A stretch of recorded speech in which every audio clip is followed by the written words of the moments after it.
You have all forgotten so much. It's like you are orphaned children, sat in dark rooms, knowing that you are disconnected from your family, but not fully understanding what that means, and that you have built entire societies from that place. As we see you, you are children of the cosmos, and as elder guardian beings, we see you, at least in part, as our children. This isn't our first time coming to Earth. In fact, we've been alongside you for thousands of years, watching from a distance and withdrawn for certain periods of time, and coming in close at others. There's been times when we've been physically incarnate in our dragon forms, or incarnate as human beings or humanoid beings, and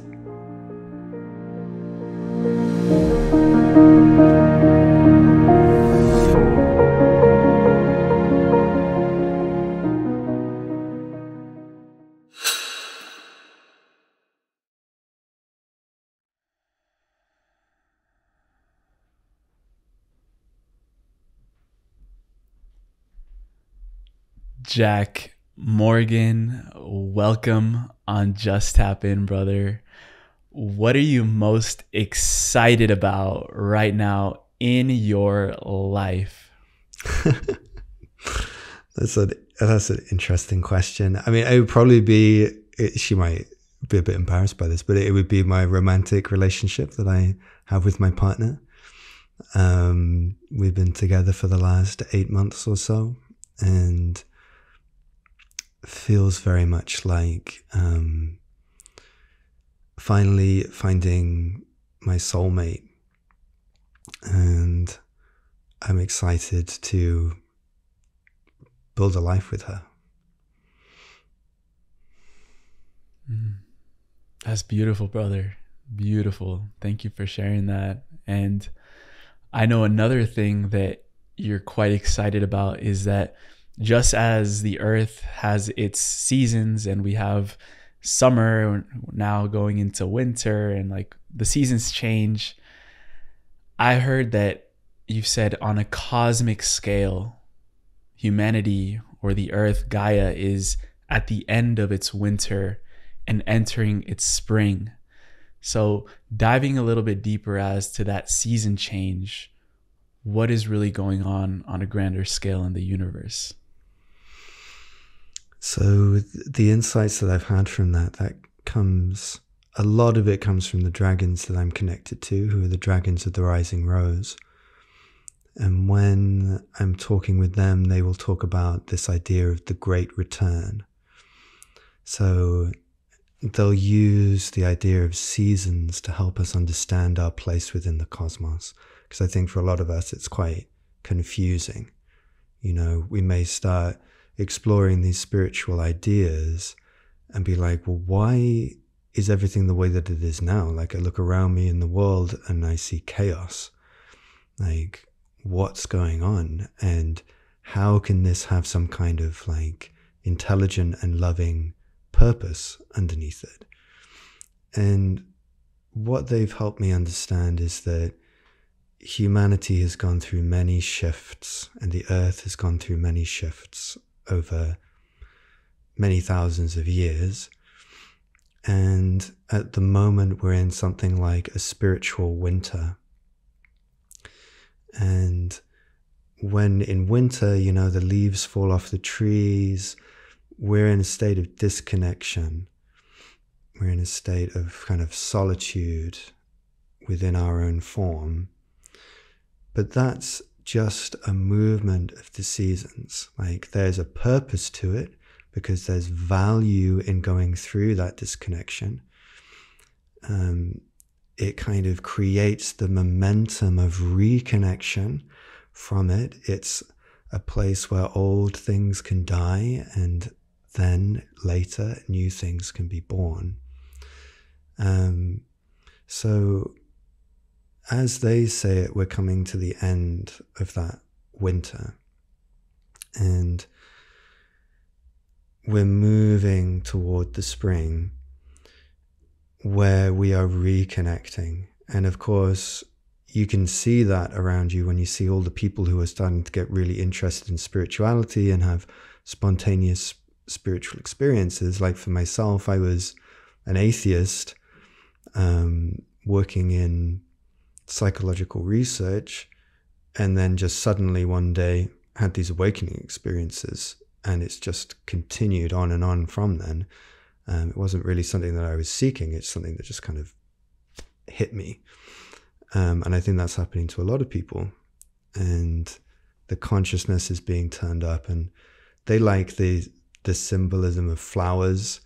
So thinking of kind of the snowdrops, which are like the first plants that flower in the winter when we're moving toward the spring.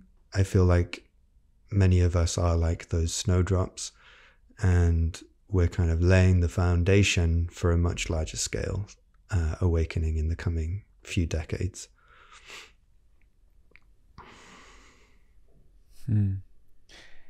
And when I heard you bring through the dragons once, they described that there is a light at the center of the cosmos. And as there's these cycles and planetary movements, parts of the galaxy can get further away from this center.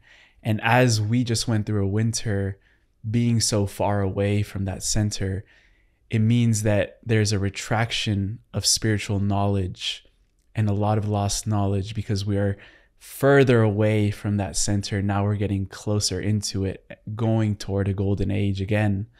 So I wanted to ask you, what is the lost knowledge that we're beginning to gain back about our own spirituality, even about our relationship with dragons or cosmic beings that have existed for millennia? What is that lost knowledge that we're gaining back right now? I love that question so much. So first of all, I'd like to talk about knowledge, because generally when we think of knowledge, we think of facts. So something that you look up in a book, and that's not the type of knowledge that I'm talking about when I talk about knowledge. Obviously that's completely fine to have conceptual information and to use that. But knowledge is something different in my experience. And we were talking earlier about this conversation being a transmission, like a transmission of energy. And I can feel that energy being transmitted right now. So that's the sharing of knowledge, much more so than the words that I'm saying right now. It's the energy that's shining through in response to your question, and the energy that we're creating here together.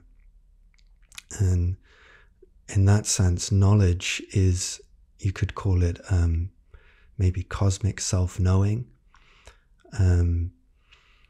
The knowledge of yourself as the cosmos, as the earth, very much like a cell in the body that's been disconnected from the body. The nerves aren't connecting with it properly, and it's kind of lost its sense of where it is and what it belongs to. But then the nerves can reconnect and send the messages of the body to the cell, and then the cell knows what it is and where it is. It knows that it's part of the cosmos, and then the knowledge of the cosmos can flow into it, so it can receive good directions. But it's happening like on an energetic kind of impulse level, more than like an intellectual, conceptual level. So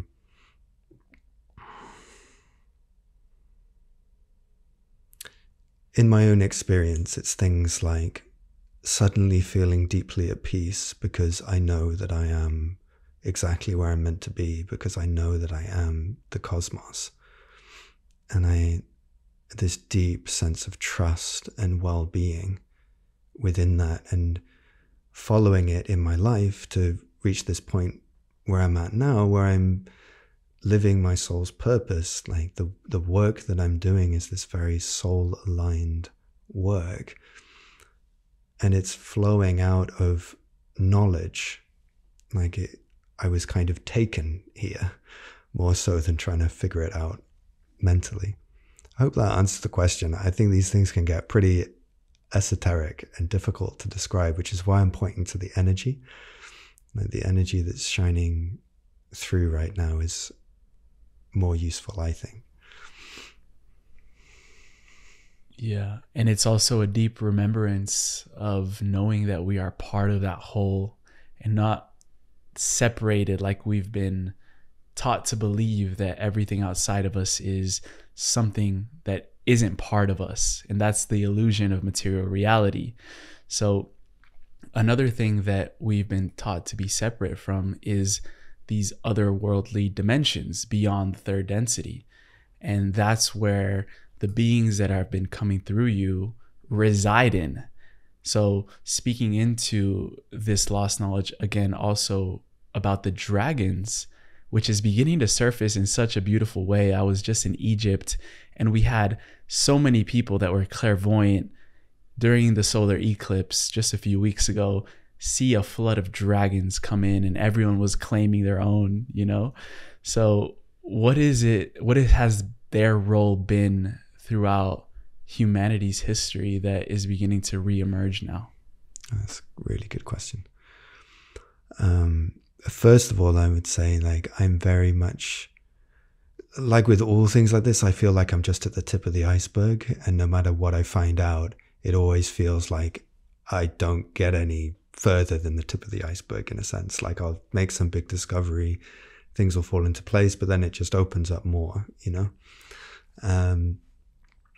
So the dragons have described themselves to me as if they are like arteries and veins that flow out of the center of the cosmos. And that the lifeblood of the cosmos is the Kundalini energy. And that they flow that energy throughout the cosmos. And it's kind of like the way that the cosmos knows itself. Like, if you imagine your own hand, like, you need circulation to be flowing into your hand, like blood to be flowing into your hands. And if you tense your hand really tightly, you cut off that flow of blood. And when you do, your hand goes numb. You can't feel what's inside your own hand. So your own body awareness, like, isn't reaching this place anymore. And that's like the winter. That's like this disconnected state.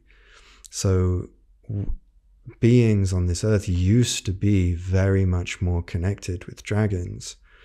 They would be flowing here much more freely and bringing the life force and the knowledge of the cosmos here to share with the beings here, and, like, in essence, like, creating a paradise here on earth by our standards.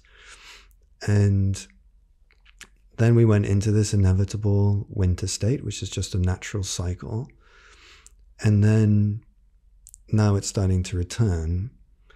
So we're thawing out, we are opening. And as we do, the dragons are returning because the blood can flow again.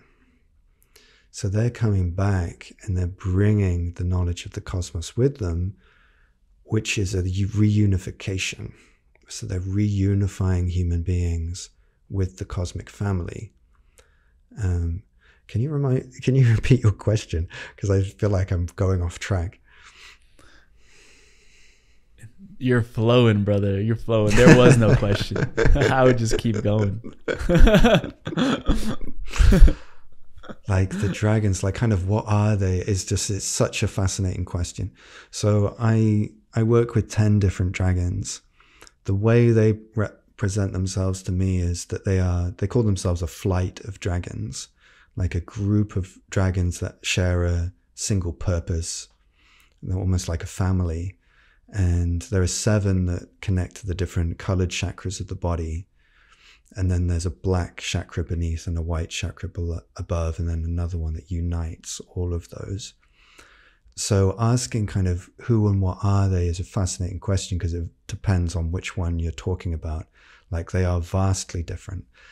And this leads into a really good point as well, because a lot of people have different ideas about what dragons are and have their own experience. And I don't want to tell anyone what experience to have. Like all I can do is share my own, what's happening for me and how I'm relating to them.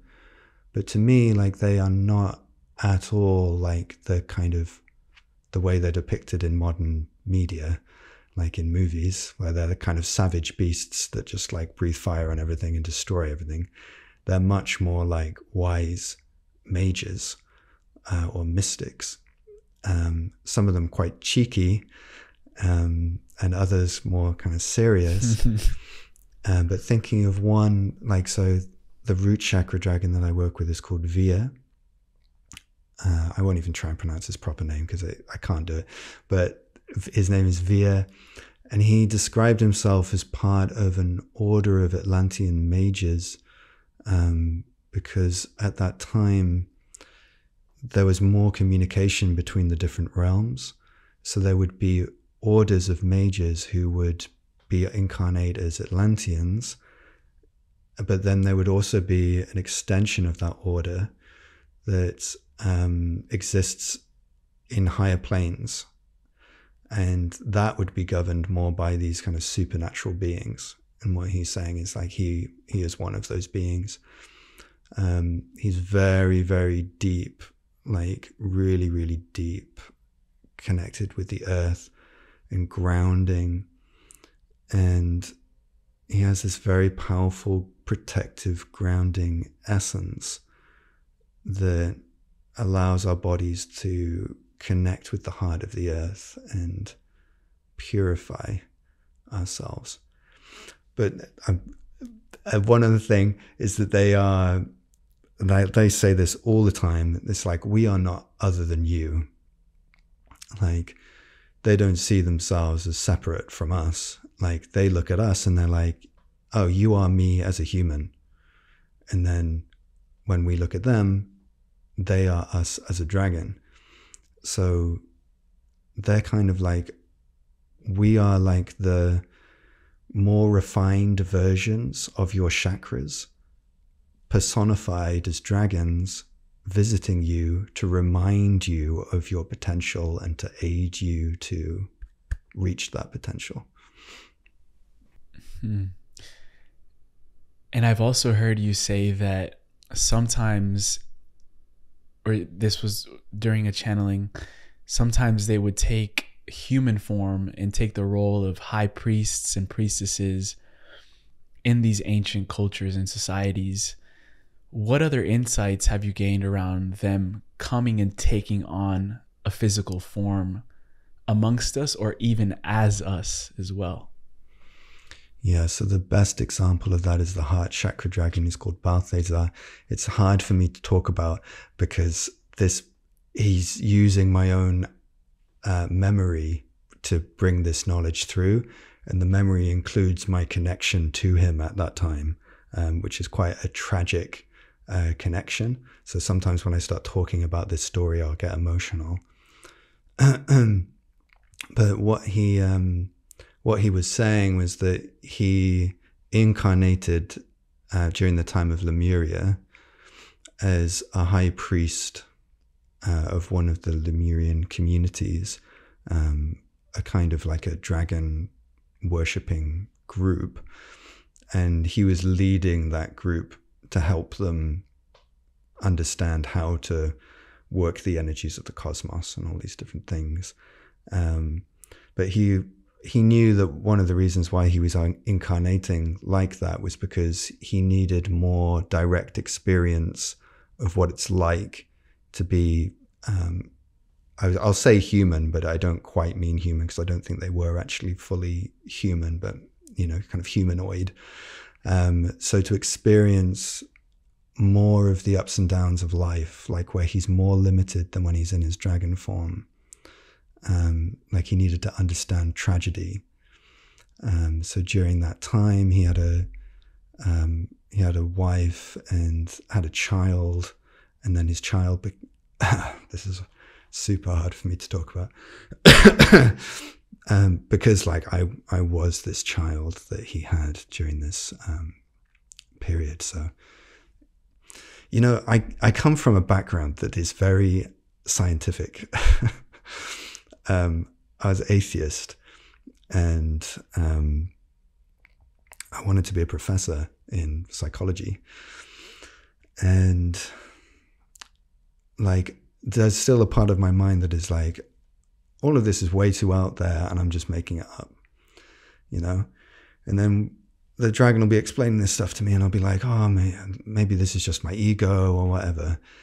And then my body reacts like this when I try and talk about it. It's like, it doesn't make sense to me on a rational level. But to me, this is always a sign that it's genuine. And when I'm working with people and they have this kind of reaction, I'm always like, okay, I think you can trust this kind of past life memory that's coming up for you because your body's telling you that it's true. So he wanted to experience, well, I don't think he wanted to experience tragedy, but he's a bit of a professor himself, and he wants to understand things. So he had a child, and the child became sick, and he basically just kind of went from being a very kind of proper person who only wields the knowledge of the cosmos for all the right reasons to someone who will bend all of those rules if it means that my child will survive, because he was experiencing real tragedy. And it didn't work, no matter what he was trying, it didn't work. So he experienced the helplessness of being human and the tragedy of being human. So that's one of the reasons why he did that.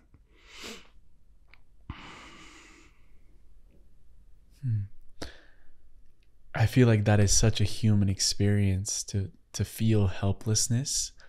So I'm wondering what it is like, or what would you say to someone that is traversing through helplessness in their life? Maybe from a dragon's perspective, from your own personal experiences. But what is that feeling like that a lot of us feel when moments in our life are chaotic and so many things are outside of our control? It's so normal to feel that way. How do you navigate feeling helpless? Oh, it's a really good question. And I experience helplessness regularly. What I've learned more and more over time is how to work with it. It's almost like learning how to ride the waves of helplessness and letting go gradually more and more to trying to resist and control helplessness when it arrives. I am not perfect at this by any means. Just want to really put that out there, because I think sometimes it's easy to assume that that when someone's talking about this like I am, as if I'm not human and I don't struggle with these things, but I absolutely do. You can ask my partner about it. She sees it regularly. But what's changing more and more is my capacity to ride it out and see it more as an opportunity than as just something that's gone wrong or something terrible. It's like, this is an old pattern that's coming forward, this sense of helplessness. And it's really just a feeling. It's not the truth. It's an idea or an opinion about reality in this moment that we've built up over a really long period of time throughout our lives, and almost certainly longer than that, and that we've inherited from family and culture. It's a deeply ingrained pattern of energy that's coming forward, and it's like, okay, well, how can I make the most of this? Like, what can I do now? Like, do I want to believe in this and invest my time and energy into this story? Which I totally do that, by the way.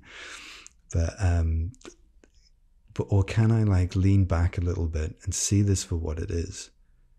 That it's not the truth, because I feel like it tries to convince us that it's the truth when that energy comes forward.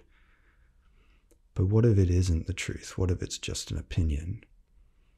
And what if you can kind of distance yourself from it a little bit and just kind of be in this presence where you can allow it just to move through you.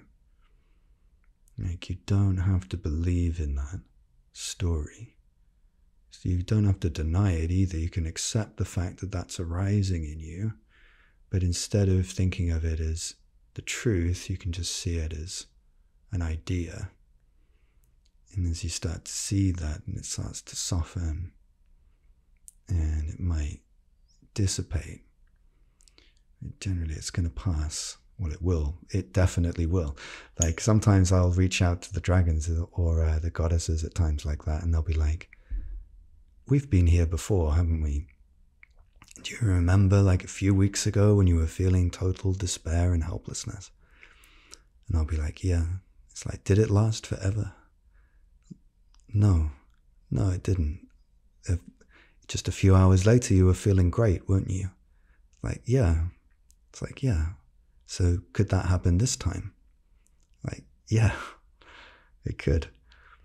I think hopelessness has this quality of being a filter that when we kind of get sucked into it, it projects itself onto everything. And it's all we can see.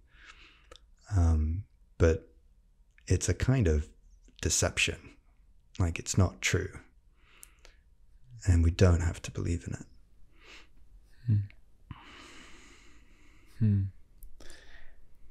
How has your relationship with the darkness changed over time? I'm really glad you're bringing that up. I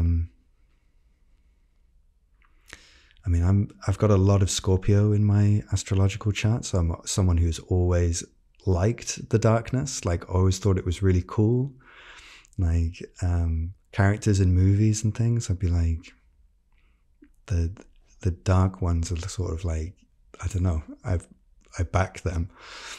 But over time, one of the big shifts, I think, is when I first started having awakening experiences, it was all this like up and out, kind of into the heavens, meeting angels and stuff like that, and quite kind of textbook. And then what happened was it started coming down instead of going up. Like, it started awakening down more into my heart and then into my body and then further down into the earth, and started discovering things there that I never would have thought of. That the earth herself has become one of the main sources of divinity for me. Oftentimes people will look above when they talk about God, or they'll kind of talk about ascension. There's always this kind of up and out, escape from the world energy to that. And it has its place, obviously, and there's a lot that can be gained from it. But for me, I'd say I'm more of a down and in, descended awakening kind of person, which is an awakening into the darkness. It's the descent into the darkest places and discovering the light within those places and creating a sense of unity between them. So not seeing one as superior to the other, but seeing them as two parts of a unified whole. It's really humbling to go on that journey. Like, I've seen and continue to see lots of parts of myself that I'm pretty shocked by, and parts that I don't particularly want to have or don't feel socially acceptable to have. But I'm learning to accept all these different parts of me, all these different parts of being human. And through those journeys, I connected with many different deities that are part of the enlightened darkness, such as this guy over here, Yamantaka, and the Morgana, who is the Morrigan, one of the deities of ancient Britain, and also Hela of Scandinavia. A lot of people are afraid of these deities. I mean, like, I can see why. He look pretty intimidating. But like, what needs to be understood about them is that they are on our side and that they are serving a function that is essential to life. So they are like earthworms in the soil, like moving through soil to help the soil be healthy so that it can grow plants and nourish everyone. And if we like turn away from the dark, it creates this split within us where we aren't living a fully authentic life because we're running away from ourselves. And I see it a lot in people who really want this ascended love and light kind of experience and are really frightened of the downward dark direction. And it's when people are ready to make that switch, it lights me up. Like when people are ready to start going down there, because that unification is what is essential in humanity right now, more so than the love and light in and of itself. The unification and the balance is what's most important, in my opinion. And Jack, what you just described was literally in words what my biggest teaching in Egypt was this past month, and what I was learning about the temples, what I was learning about going straight head on into the darkness and seeing those aspects and allowing the light of my consciousness to turn up that room and fill it with that love, even in the face of the darkness. And it's not about, light and dark have to be apart. They're all in the same container at the same time. And when we learn to see them as two sides of the same coin, we can work together with the darkness. We can work together with the light for that full potency. And I feel that a lot of the darkness that we see out in the world was also caused by this absence of the divine masculine in modern society. And this is a message that is coming very clearly through you with the blue dragon of the throat chakra that you've almost never channeled publicly. And you started, even like a week ago, I believe it was. So what are you learning about the divine masculine, that calm power, the energy of the divine father that this dragon in particular represents? What have you learned in particular about this dragon? I really, really appreciate you and your questions, Emilio. You're asking fantastic questions. And I feel very seen, very, very seen right now. Absolutely, I feel that the divine masculine has been missing for a really long time.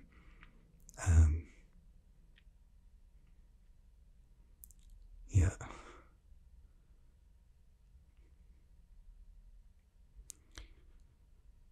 And yeah, it moves me. I guess I never thought I would be one of the people who would be bringing it back. I actually definitely leaned much more into my feminine until quite recently, only in the last year or two, thanks to a friend of mine who helped me understand the difference between the masculine and the feminine in a spiritual context, and who and what I am. I think I didn't realize how masculine I am because the view of what masculinity is in modern society is so different to the way I saw myself. But I'm seeing more and more that I am masculine and that I am here to bring the divine masculine back. And people are starving for the energy of the divine masculine. And with the blue dragon, who I wasn't channeling, I wasn't channeling him because he's so divine masculine. I was afraid of it because I didn't understand what it was. When the blue dragon will talk about discipline a lot. He will talk a lot about discipline, and you can tell he's a no-nonsense. The gym, my bro. Yeah, right. And he's so no bullshit. It's just well, this is the reality. Either you do this or this will happen. What do you want? Like, do you want to suffer and have a weak mind? You can choose to do that. That's your choice. I'm not trying to change anything.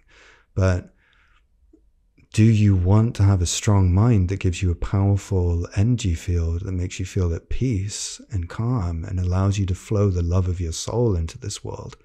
Do you want to be that? Because if you do, it's going to take discipline.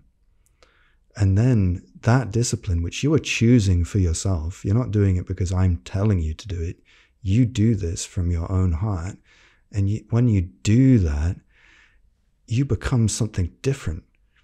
Like you are choosing to empower yourself, and you're choosing to be a vessel of love and stability in this world. And you're sharing that out.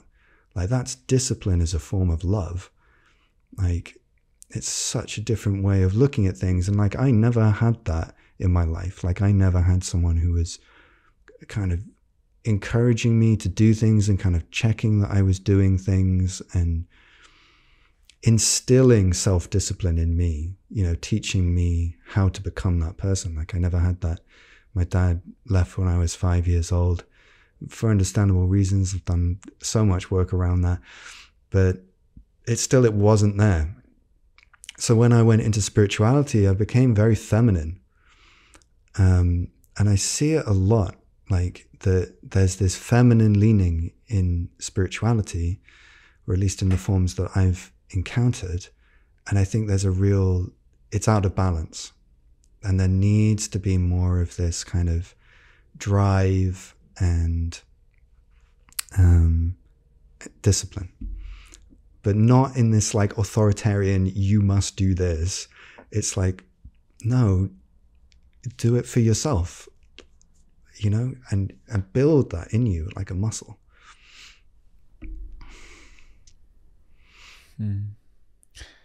And I wanted to invite you, Jack, into tuning into, out of your, 10 that you mentioned, the dragons, the rising rose, which one do you feel is most aligned and wanting to come through right now in this conversation at this time? Mm-hmm. Yeah, I was feeling into it earlier today, and my instinct was leaning into either the green or the blue. But what I can do is I can go into the meditative state that I go into to kind of open myself to them, and then speak the dragon light language. And usually what happens when I do that is we'll all have this conversation energetically that happens quite quickly, where one of them will eventually kind of step forward and be like, I'm the one who will do this today. And then I can channel them straight through from there. So how does that sound? Beautiful. Let's do it. Wonderful.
Yeah, okay.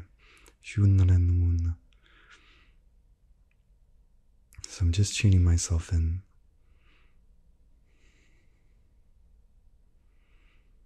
So eok, eok, eok, So I am the blue dragon of the rising rose. I'm part of the throat chakra of the cosmos. I'm just tuning myself in momentarily. So a good way of understanding who and what we are as dragons is to imagine that our body, which is large, is placed within the chakras at the center of the cosmos, the cosmic chakras. And that my body resides within the blue throat chakra of the cosmos.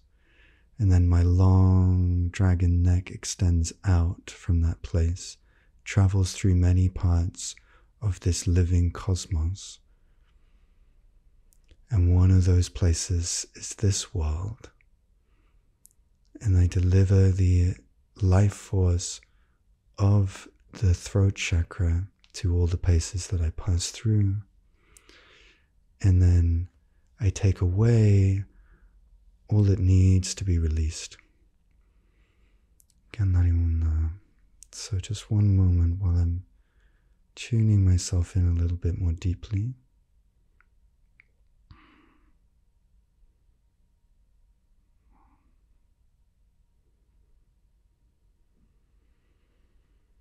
I was laughing with Jack before because as if there was any question of who was going to be coming through, bearing in mind what you had just been talking about.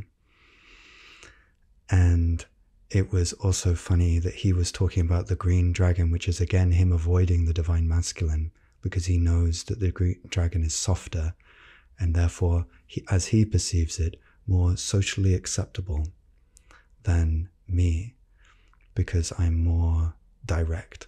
And he worries that my directness will be intimidating for people and then they will reject him. That's what he's fearing, the fear of rejection. So it's good that I'm here.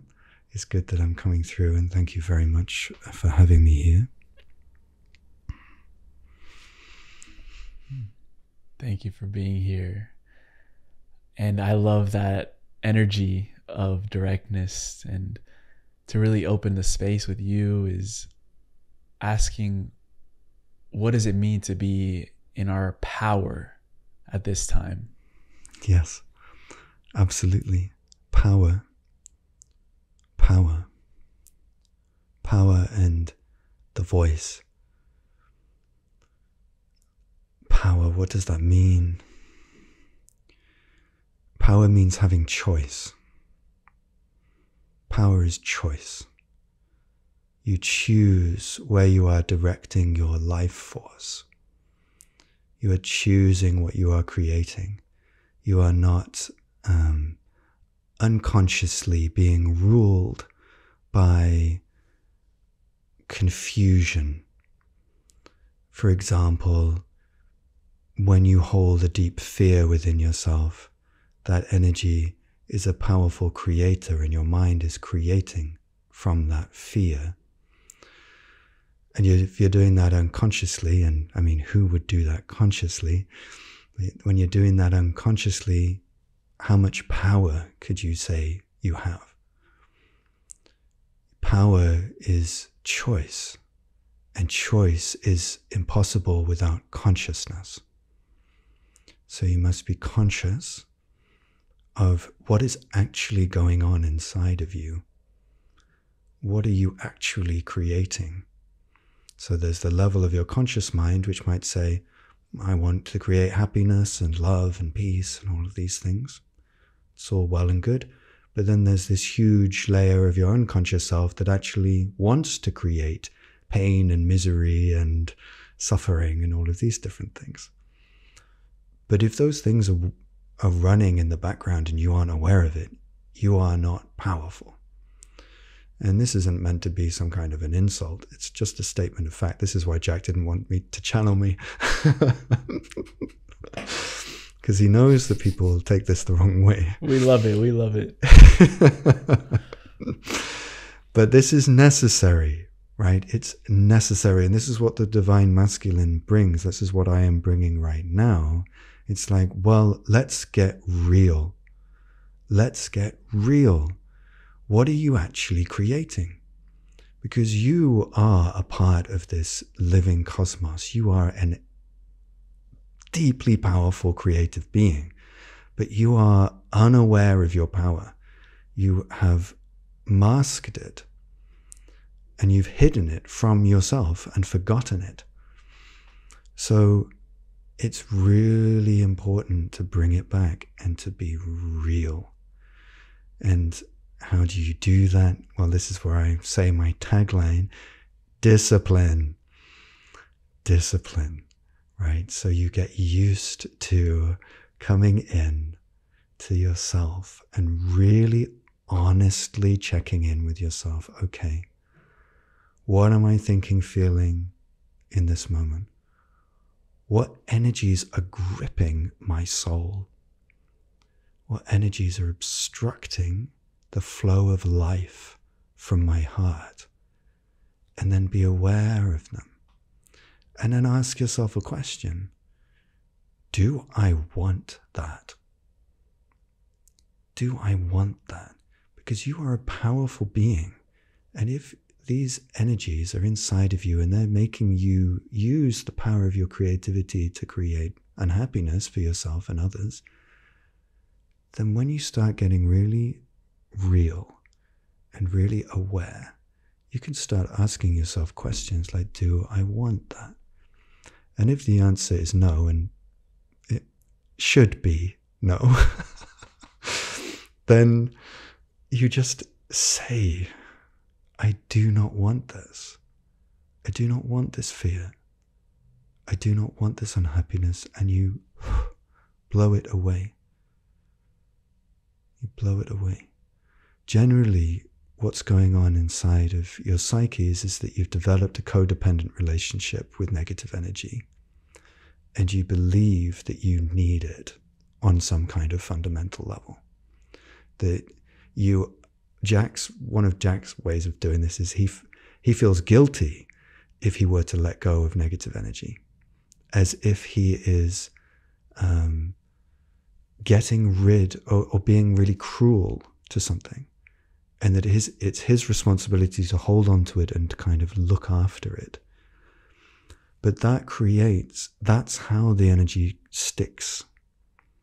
It sticks through that mechanism. And in a sense, the energy is using your own guilt to stay in your system and continue to feed off you. So when you become more aware of these things and more conscious and more powerful, you can make decisions and you can say, no, actually, I don't want that in my energy field. I don't want to feel crippling social anxiety, or I don't want to feel just rejection easily. I'm naming Jack's problems. But it can be a choice. It can be a choice. Putting him on the spot. I know. But he signed up for this. It's important that we... He's a mirror. He's a mirror for a lot of us. Yes, he is. And he's in the position of a role model. You know, he perceives himself... Sometimes spiritual teachers will take the position of being the holy one on the mountain who knows everything, and then people leave their regular life to visit the mountain, and then they get the information from the Holy One who knows everything, and then that's that. He sees himself more as a warrior in the trenches, and he's on the front line with you all. And that's very useful because we can demonstrate what is actually happening in him so that you all can see that.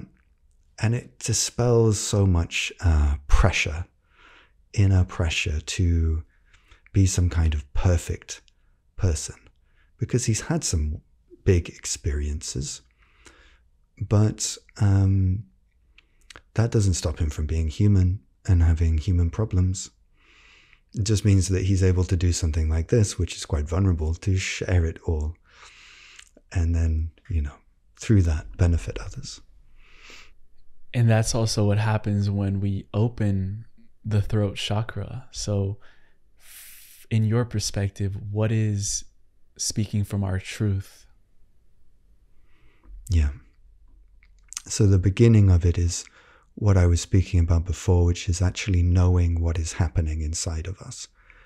The more the more you know yourself, the more you can actually speak from your truth.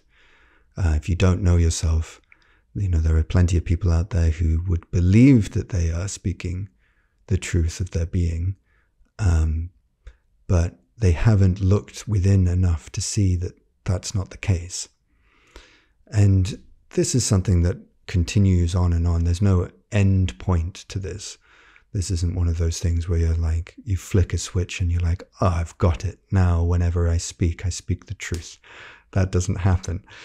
If you like, in the really, really advanced levels of this, you could speak something and it would literally become reality, because you are so aligned with your soul and with the cosmos that your voice is so aligned with the will of the cosmos that when you speak something, it happens.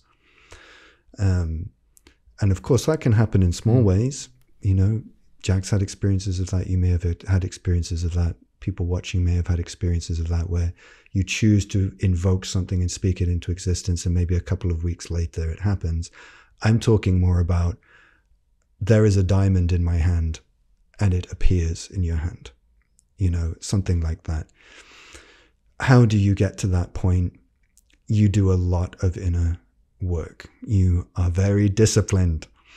You are very aware of who you are on the levels of your humanity and all these different parts of your mind. And then you make good decisions. And you tune in ever more deeply into what truth is for you.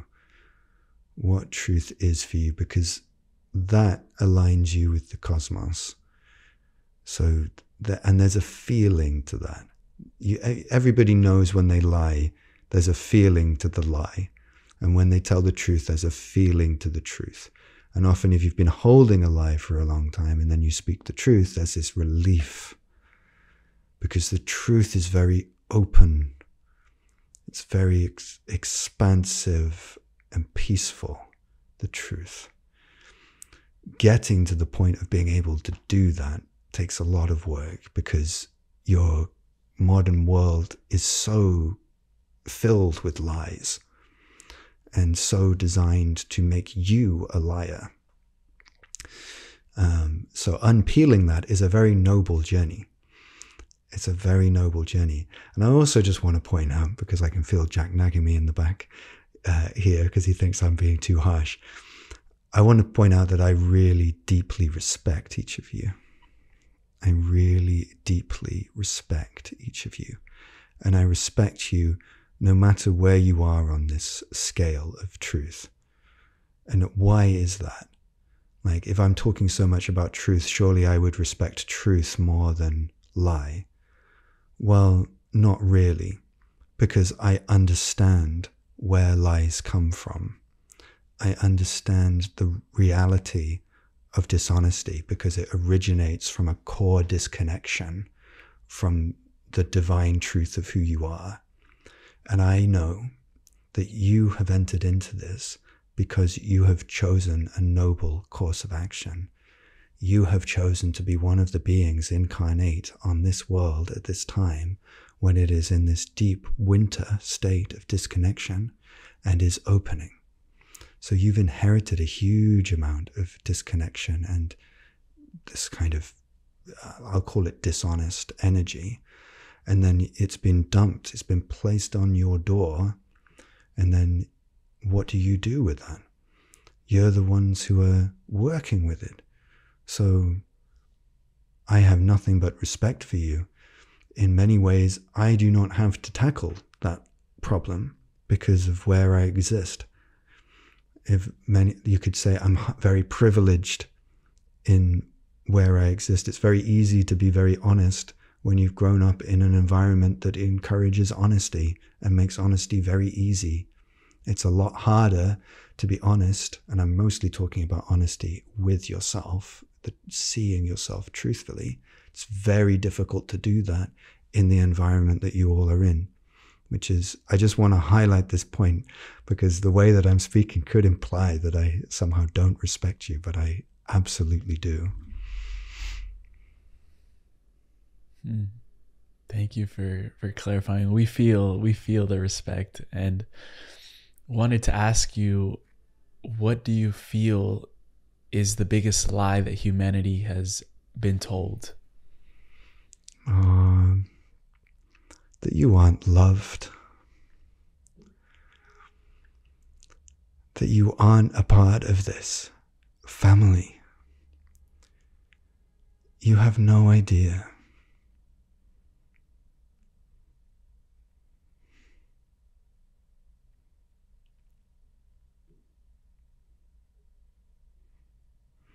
My words may sound harsh at times, but it's coming from love. Like, I want you to remember.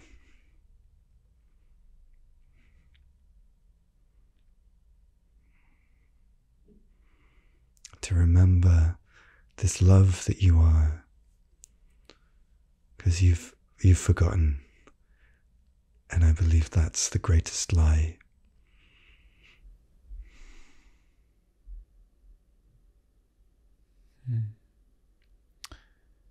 How do, shifting gears a little bit, how do you see that eclipses influence your involvement, the dragon involvement, with our physical dimension? So this brings up a useful point of discussion, which is,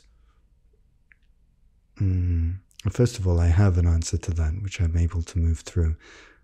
But Jack's form is limited in certain ways, and I have knowledge more than I can share through him. His form is able to do certain things very well and certain things not very well. And some forms of knowledge, like what you've just asked for there, he isn't so good at. However, I can download something into him which will suffice as an answer. So eclipses are portals. They're kind of almost like a hole through the ordinary way of things, like a hole through the linearity of time. So it's like a hole has been made, and it's also a hole into the unseen realms, so the unconscious. So when you are in the eclipse portal, that door is open, which means that energy can flow through at that time much more easily. Can you repeat the question again, please? It'll help with kind of refining my answer. Yeah, with these eclipses, every time there's an occurrence of one, does that influence your involvement into our physical dimension? Oh, absolutely it does, yes. Since they're portals. Yes, it certainly does, because we are part of those unseen realms. So we are, to you, we are unseen. For most of you, not all of you, but for most of you, we are unseen. So we're in those realms, and it's like the door between your realm and our realm is more open. So we take those opportunities. Like, we see those as very important, because it's like, normally we're flowing our energy through this kind of tiny little hole, and then during an eclipse we're flowing our energy through something like this. So we take that opportunity. We, alongside many other beings, are part of the reason why those portals are so intense for you, because we are taking the opportunity to flow more energy in, more information, including things that you don't really want to look at and face. But you need to. Just like I was talking about before, with discipline, and you look inside yourself, it's like we're using that opportunity to show you more clearly who and what you are, even if that's not very pleasant. But it's for your own good. It's beneficial.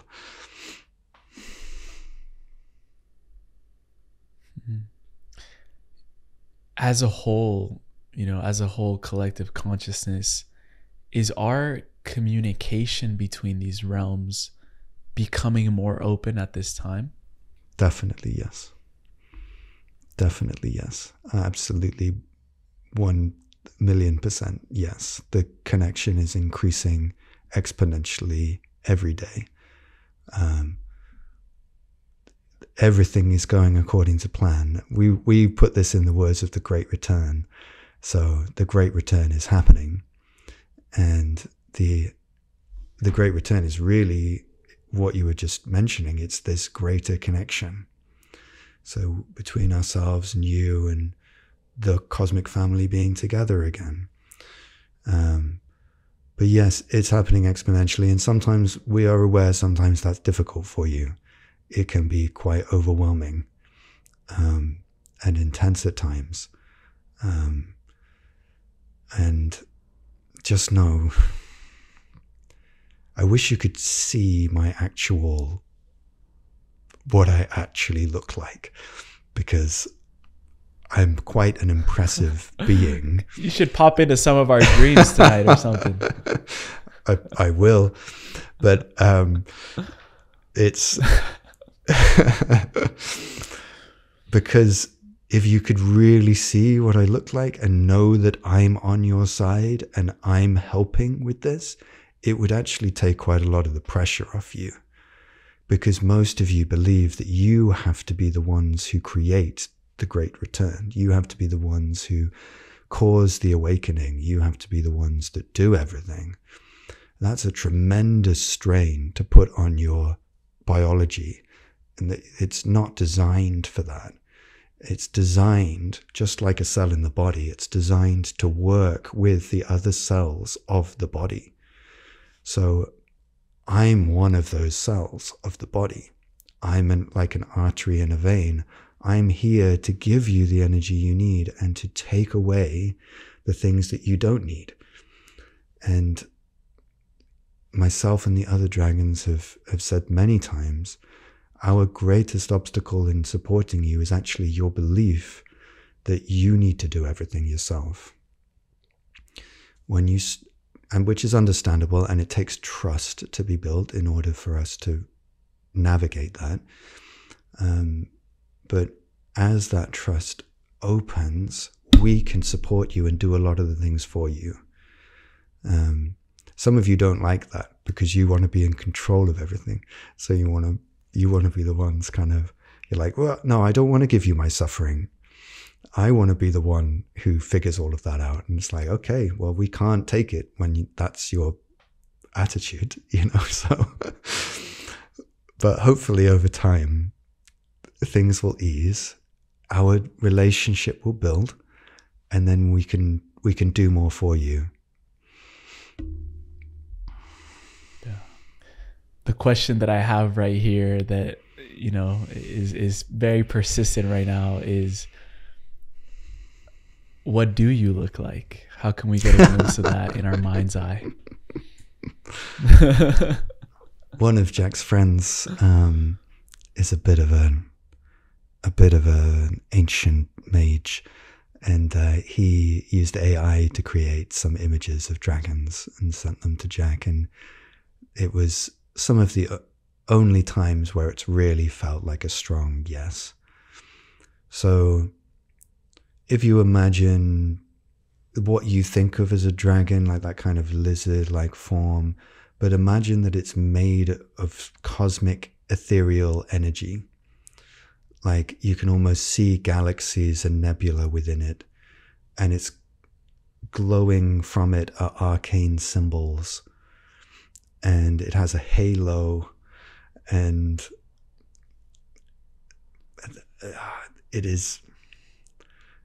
it would be so much easier if I could simply show you, but we're not at that point yet.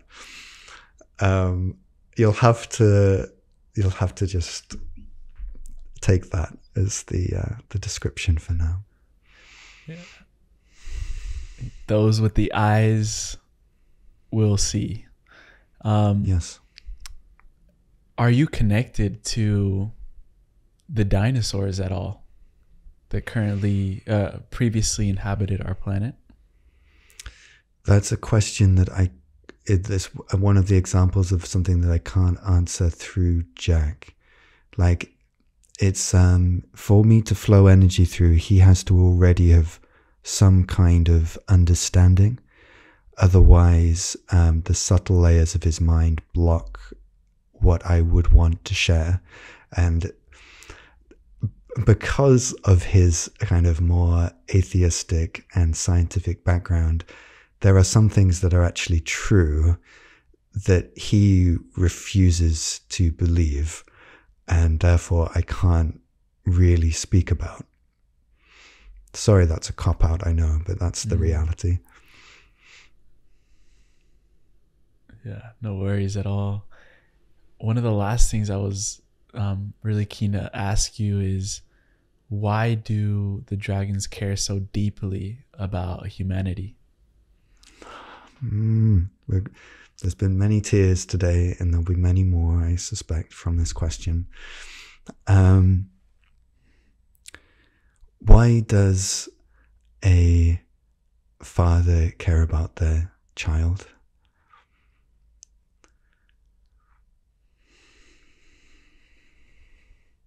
Like, you have all forgotten so much. It's like you are orphaned children, sat in dark rooms, knowing that you are disconnected from your family, but not fully understanding what that means. And you have built entire societies from that place. As we see you, you are children of the cosmos. And as elder guardian beings, we see you, at least in part, as our children. Not in a sense of superiority or inferiority in any way, but in a sense of duty and guardianship and care that is originating completely naturally out of our hearts. Also, we look at you and we know that you are the same cosmos that we are. We know that you are a cell of the same body that we are. And it would be insane for us to do anything other than help you as best we can, because we're all one. And for us, there is absolutely no question. We see you as our own divinity reflected in the form of a human being. And we care and love for our own divinity, our own true self. It's entirely natural that we would care for you in the ways that we do. But there's also a personal level, which is, this isn't our first time coming to Earth. In fact, we've been alongside you for thousands of years, watching from a distance and withdrawn for certain periods of time, and coming in close at others. There's been times when we've been physically incarnate in our dragon forms, or incarnate as human beings or humanoid beings. And to dance and play with the beings of Earth again is a deep longing in our hearts. For us to have forgotten you and for you to have forgotten us is a disconnection in the cosmic psyche. For us to come back together and remember one another again is a return to sanity for both of us. So it's a big deal for us, and we care a lot. What can we do to remember you more and make that reconnection?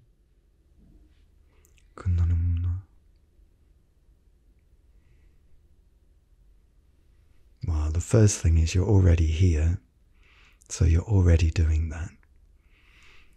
Sometimes you all can put a great pressure on yourselves and think that you have to do so much, but you just being here is already a huge leap.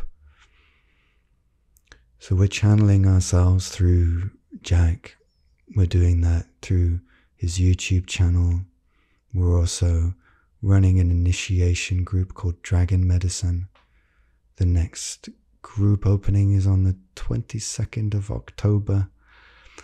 And that will be the heart chakra dragon, and then me, the throat chakra dragon, and then the third eye chakra dragon. So these are ways,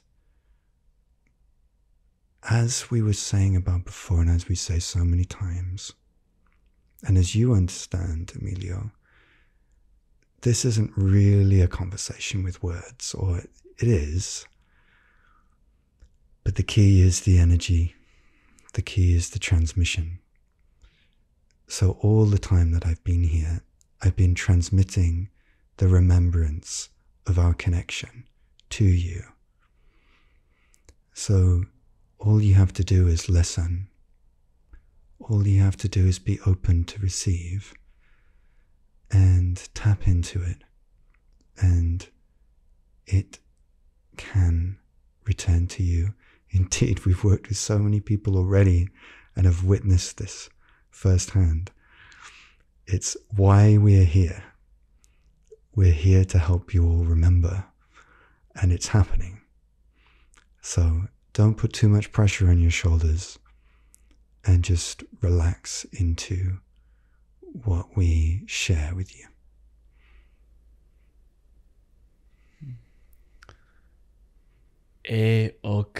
Thank you so much for sharing this beautiful healing energy.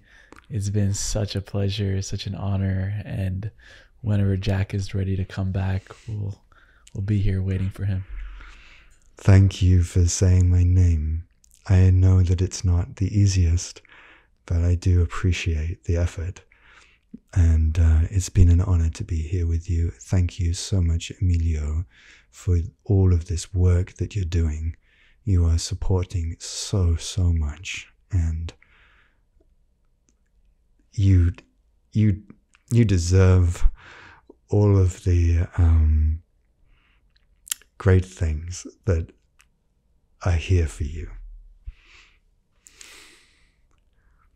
I'll bring back Thank Jack you. now. Appreciate that.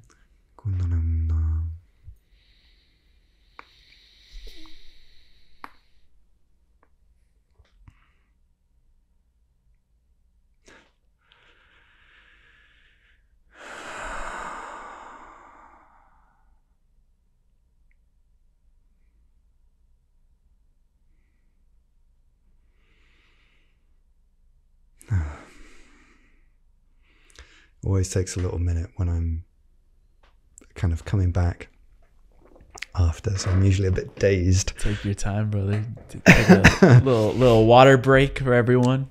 Little water break. Water break. Good idea. Good idea. I just remembered, I don't know if you can see on here, but there's actually that thing over here is a blue dragon. On this, there's another one down here. It is. Yeah, I forgot about that. Well, thank you so much for providing this space. It's really, wow, really amazing to do this, and to do it in such a well-held way. Like I was saying before, it kind of, sometimes it doesn't feel quite like that, but this certainly does. Thank you so much. Thank you for acknowledging that as well. It means so much. And I think also we want to know, how does it feel to leave that channeling state? Is it different depending on which dragon comes through? Like, yeah. What is that? What is that like? Yeah, each one has a very different feel. So when I'm going into it, like, I can feel their energy, and it's like my field of consciousness expands and we communicate, and then when I'm relaxed enough and we both kind of agree to it, then they step in, and it's, to be honest, it's quite a relief, because their energy's so awesome anyway. And then I'm kind of just in the background. I don't have to do anything. I'm just chilling back here and then basking in their energy. I mean, sometimes the things that they're saying, I'm like, I don't know, I wouldn't say that, so it can feel a little uncomfortable for me. But on the whole, it's quite a pleasant experience. And then coming out of it now, I just feel like my energy field is still more expanded. And it's it's almost like a high that I feel from that. How often do you channel? Often. Probably. It's my job, bro. Yeah, exactly. So it's like we've got 3 dragon medicine groups, so I'm doing that 3 times a week. And then I do YouTube videos maybe three times a week as well. So that's like 6 times. So that's doing like a kind of like a public channeling, which is kind of different to when I'm by myself. Like if I'm by myself, it's slightly different. Like sometimes I'll be pacing around my apartment, like some kind of, like I've lost it. And I'm just like, they're speaking through me and they're like, okay, this is what's happening in your life and this is what's going to happen next. And and it all happens very, very quickly when it's just me by myself, because a lot of the transmission that I'm experiencing with them is happening on this energetic level where I'll just feel like this very, like 1 second. Telepathic. Yeah, exactly. It's like a 1 second impulse of energy, but it's like a paragraph's worth of words, so that flowing back and forth very quickly is kind of how I'm used to doing that when I'm by myself. Also, the dragons have said that your voice was specifically designed to carry their frequencies. So have you noticed a change in your voice from the moment you started opening up to these realms and channeling? Because you got that crispy, I don't know if it's that mic, bro, but you got that voice down. Thanks. It's a weird thing, right? Like, so I went most of my life without anybody commenting on my voice at all. But I've got the same voice that I've always had, like obviously except when I was a kid. But it's only in the last few years that people have really been commenting on it. Like, and sometimes I'll do videos and I'll see in the comments, like so many people are talking about my voice. And I didn't even realize it was a thing. But I just get so much feedback about it now. It's like really interesting because I was I spent most of my life as a very quiet, withdrawn person in many ways. Like I was terrified of public speaking, like absolutely did not want to do that. So it's funny to see this shift, but it's as far as I'm aware, it sounds the same as it always has. But there's something in my voice, and they've explained it to me a little bit, like the specific kind of frequencies that come through my voice have a healing quality to them. There's something about like kind of the heart-throat connection in my system that allows that to happen. Also, I'm very just energetically grounded as a person. So then the frequencies of that groundedness are coming through. So then other people are hearing that, and it's like an invitation for them to ground. It's kind of showing them the way. And when the dragons come through, it's just that same thing, but magnified. And I think they're more aware of it than I am. But yeah, it's interesting to see. Yeah. And also that light language is so beautiful that you demonstrated before going into the channeling. And I'm wondering, every time you do a light language, let's say activation, are they transmitting a specific frequency or message? And is there anything right now that they would want to also transmit through that language to really get people to leave this conversation feeling at their highest state? That's a lovely question. So I don't, like, sometimes people ask me, like, kind of what do the words mean? And I don't know. Like, sometimes I notice things, like they'll say something close to Gaia, but for me it's all like the feeling level. Like, I can sense what they're meaning more than kind of the normal way of understanding words. And it'll be like, it feels like they're just saying blessings over and over again, almost like prayers.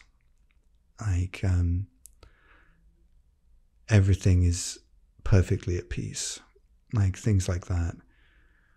Just like these invitations. And what I'm like, when I'm doing that light language, in my experience, a lot of it is about soothing my own nervous system. Like, it's like they're kind of singing to my nervous system, because obviously, like, it's pretty, it's vulnerable to do this. Like, I'm well aware of how out there what I'm doing is. So it's vulnerable to do it. So, like, my system can get pretty tense. So then they're just sort of like singing these soothing words to my system, and my system starts to relax. And like I was laughing when I was doing it earlier, and it's like, because they're joking with me, like they're just like, oh, isn't it funny that blah blah blah blah blah, but they do it's super fast, like with this the energy exchange. But that's an interesting okay, all right, they're going to get me to do something a little bit vulnerable. So they're going to sing in light language. They're putting you on the spot today, bro. Which is good. We love it. They're this always... container can hold all of it, as we said. Great, thank you. They're always not kind of pushing me. They've got a very clear vision of where they want me to be, and kind of who they need me to be, or like not really, like kind of who my soul needs to be. So they're making sure that happens. But yeah, I would love to sing some light language. So I'll go into my meditative state again. Beautiful. And then I'll bring that through. Thank you.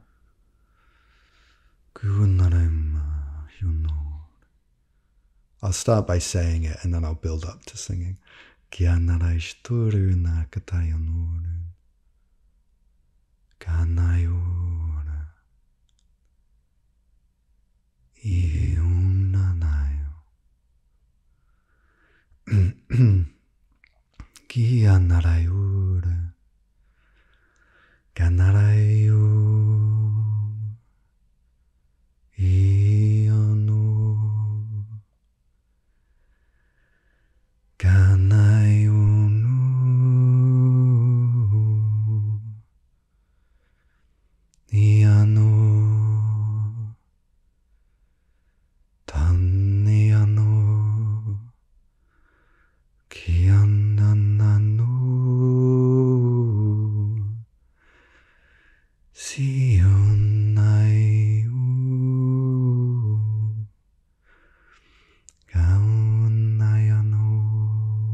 Wow.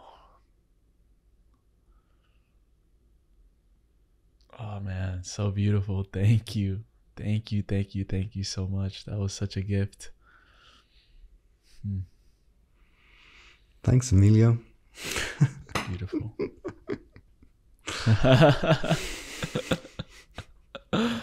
Wow. People are going to have to come back to this video over and over again and attune themselves to that, what you just brought through. So good. So good. Thank you so much for being open to share that. And we end every show with a segment called the Final Trio, which are just little questions that we ask at the end. But before that, where would you send people to connect with you? The Dragons have already said that you're starting up something this month. So, yeah, where would you direct people to connect with your work even further? So I've got a bunch of free videos available on my YouTube channel, which is My Rising Rose. Maybe we can put a link below or something like that. So I'm putting up videos there pretty regularly where I'm channeling the dragons, but also the goddesses that I work with. And sometimes I'll do videos which are just kind of about being human, which I think is a really important point when getting into all of this kind of cosmic stuff. It's like, okay, we are people too. So let's talk about that. So that's all happening over there. And then my website is myrisingrose.com. You can go there and look up Dragon Medicine, which is the only thing that I'm doing work-wise at the moment. I used to do one-on-one sessions, but I'm just doing Dragon Medicine now. And we've got a group that's just about to start with the heart chakra dragon, and then moving into the throat chakra and then the third eye.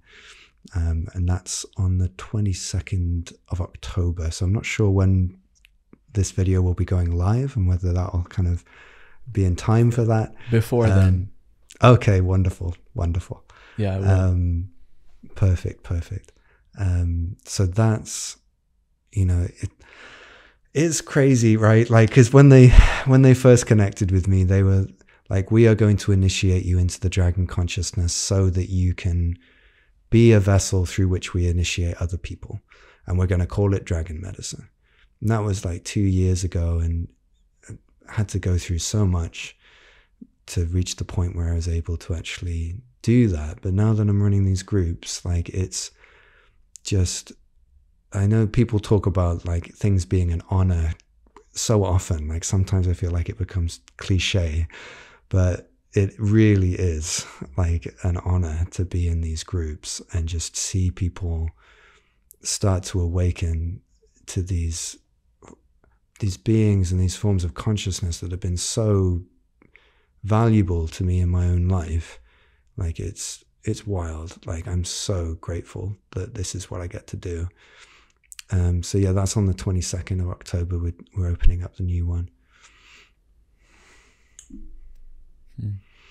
Well, we must be telepathic now, because the first question I had for you in the final trio is, in what ways has the Dragon Medicine changed your life, and how does it have the potential to change the world? That wasn't planned, I swear. I mean, like so many things have changed.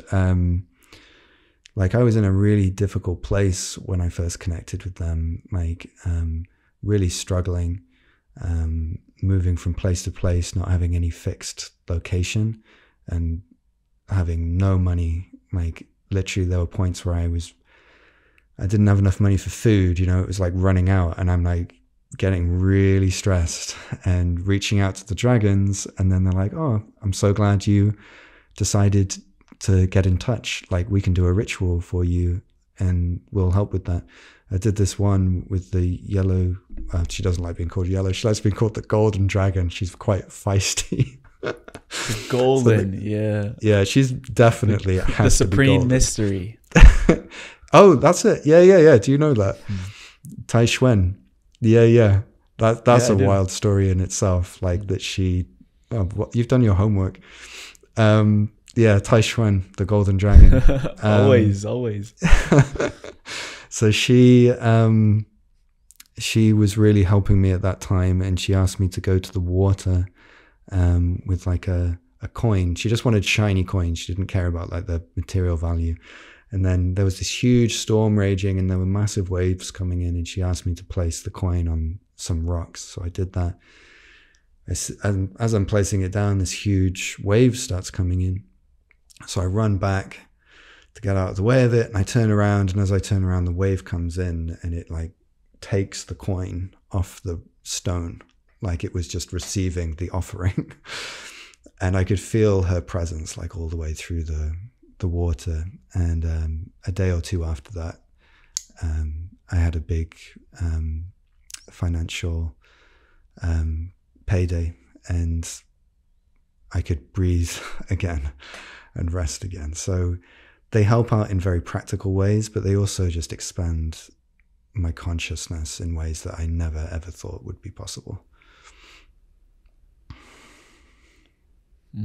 Wow.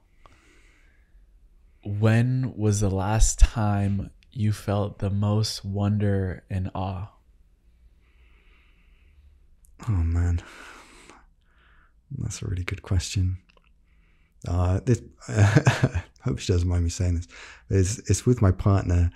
Like I just feel so lucky to be with her, and you know, like I've had to go through a lot of ups and downs in relationships, and it's taken a really long time to reach a point where I could be with someone where I felt really just so deeply connected. And just every time we see each other, it just feels like the first time.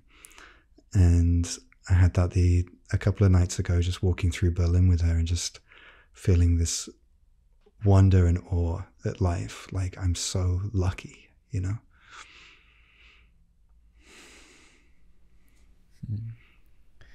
You're like tallying up your points there when she listens to this. I hope. Well, I don't know. Your points she might not like it. The scoreboard is going up. The scoreboard. I don't know, but we'll see. No, it takes some balls to say that in a public podcast. So if you're listening, this is the right man for you. Thank you, Emilio.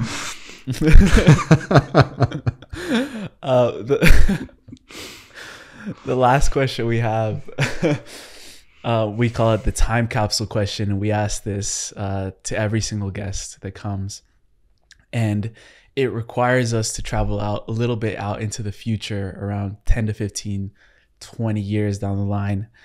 I chose out those time frames because I believe that's going to be a time in humanity when the young generations of today are going to be stepping more into leadership positions around the world. And if you study the stories of any great leader, they had great mentors, great access to information, resources, and tools. So you are given the opportunity to leave behind a time capsule for these leaders in the future. And when they open it, they will be equipped with whatever you want to leave behind to them. It doesn't have to be anything physical.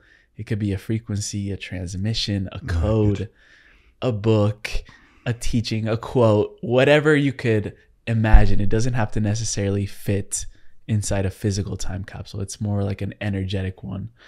But knowing that when they open your time capsule, they will download exactly what they need to be the best leaders for this coming new great return that we were talking about in this conversation. What would you leave behind in the time capsule? I'm so glad you said that just an energy transmission was an option, because that's totally what I was feeling. And it's so like just the power of words is kind of coming to me right now, because my energy field is shaping itself to be that transmission. Like I can feel the way that my consciousness is being expanded, just like to transmit that thing and just to give it directly. And if it were put into words, it would be something like, remember that you are this entire divine cosmos. Like, remember the totality of who you are while remaining ordinary and grounded and humble in your humanity. Like, but the words aren't the main thing. It's this opening in my field right now that I hope some of you can feel.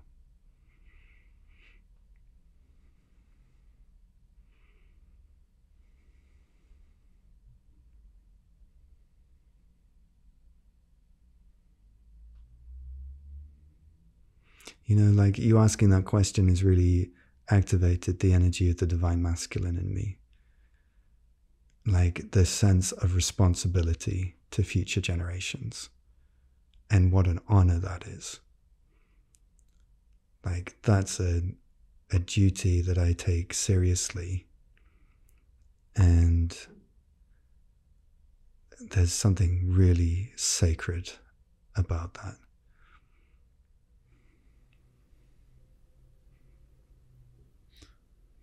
That is why we're here, brother. And thank you so much for being a role model in this transitioning to restore the masculine in society and in the world at large, and being such a vulnerable vessel for such magic to flow through you, man.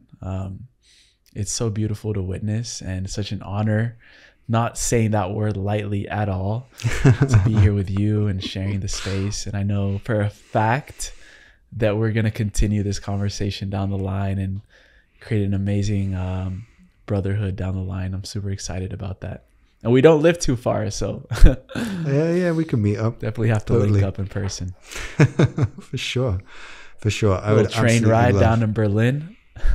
Yeah, I'll show you around. For sure. Thank you so much, Emilio. Really, really appreciate it. And you know, I've said it before and I'll say it again, like you're really authentic, and that's really a breath of fresh air, so thank you. Thank you. The same goes to you, man. Thank you.